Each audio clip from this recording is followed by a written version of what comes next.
Okay, the purpose of this meeting is to review where we are with speaking and listening at the moment, with a particular focus on dialogic teaching.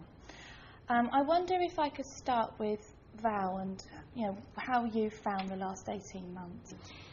The work that we did was very much at approaching their skills of oracy, because they already were quite an articulate group, but it was moving them further forward so that they themselves began to take some ownership of the questioning and the actual management of dialogic sessions.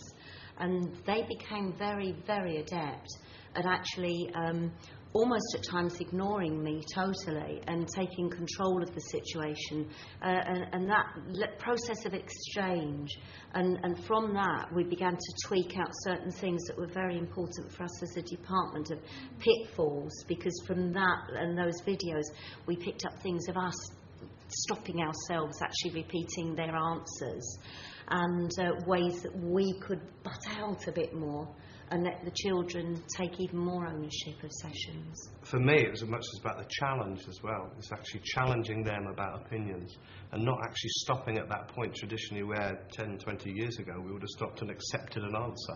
What we wanted to do was actually say, yeah, we might accept your answer, but I'm going to challenge you. I'm going to play devil's advocate. I'm going to say I disagree. Therefore, the dialogic element is that you are getting them to justify. And justifying, then you're getting them to explore their ideas and pushing them. I think, as Val said, eventually the kids start to do that to each other. Yep. They don't just accept on face value an answer. It's the higher level stuff, and they want to push it to the higher level because that's what makes that conversation, that interaction interesting. So how's it been different for you, Adrian, coming here from Australia? I think the main thing is the consistency of approach, especially within this school to start with anyway, and with this system of developing speaking and listening, it's consistent through all the classrooms. So, you have that support there, the kids know what they're doing, so it makes it a lot more easier. The more they do it, the more natural it becomes. They don't question it anymore.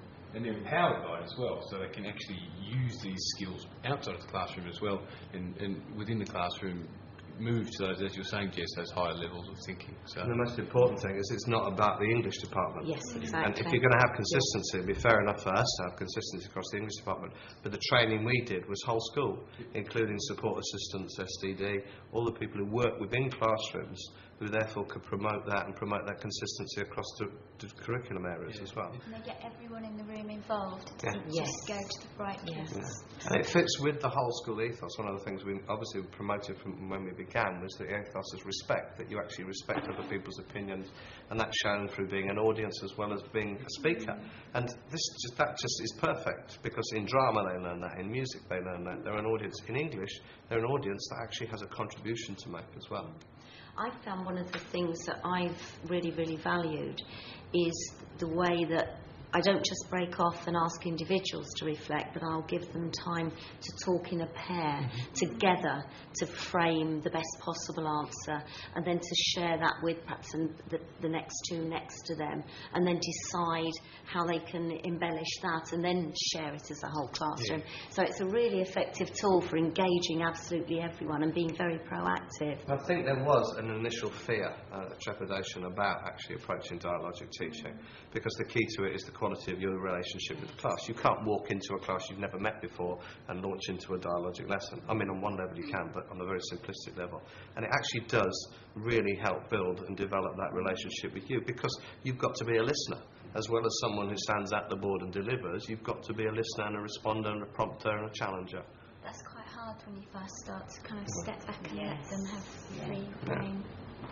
What do we think isn't working so well? I had a moment this morning during filming when they'd done really well at paired and discussion in small groups, and they did okay as a whole class, but because they basically all had the same opinion about one of the films I showed them, that meant that the discussion died, really. So that was something I needed to think about more in making sure that what materials they've got are sufficient to have a class debate, which is what I wanted to do.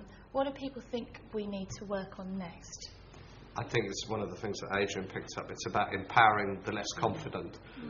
Those students that sit there and think, well, actually, because this is a bit voluntary, parts of it are, I don't need to get engaged with this. And that's where the no hands up comes into it as well. That's where actually the selective questioning, the lower to higher level questioning works, that you actually know those kids well enough to say, well, Johnny, I want to challenge you on this one, and I want you to put a question to so-and-so. And because you have a good positive relationship and a knowledge of those kids and a knowledge of their levels and the levels that they respond, you use them. And you use them as catalysts. You use them to push other kids. You use them to provide the challenge. Also, maybe as teachers, being that little bit more prepared when we know we're walking into a dialogic situation, and having questions or question tags set up so you can quickly refer to them and keep that. If the conversation's going to die in one way, then how can then I draw that out? And you also have to recognise that it's not appropriate to every section or perhaps even every lesson. Yeah. Also, you can over dialogic in a way. Yeah. You can have a class that. And they start to get off track. Yes. Right? The They did need a bit to be this morning. selective. It's keeping that focus. It really is. And also, on the other hand, the need to be selective, and also when you realise that they've got as much as they can to bring a session to a productive sort of end. And something I've found as well in doing this is actually becoming a better listener myself, because you really have to listen, don't you? You have to take on board what they're saying. Otherwise, if you've not been listening properly, then you lose the track. Yeah, totally.